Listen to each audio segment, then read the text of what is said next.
তোমায় বলতে বলতে আমি কেন বোবা হয়ে যাই সারা দুনিয়ার কাছে কিছু বলার দয়া নাই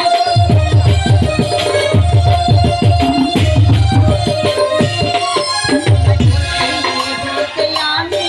কেন বোবা হয়ে যাই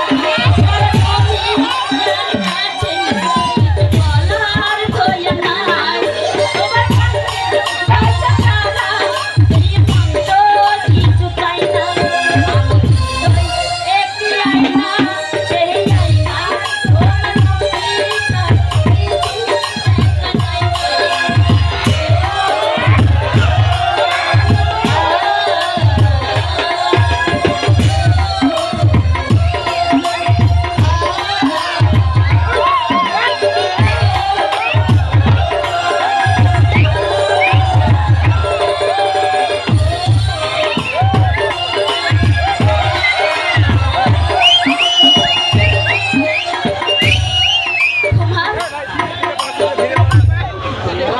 তোমার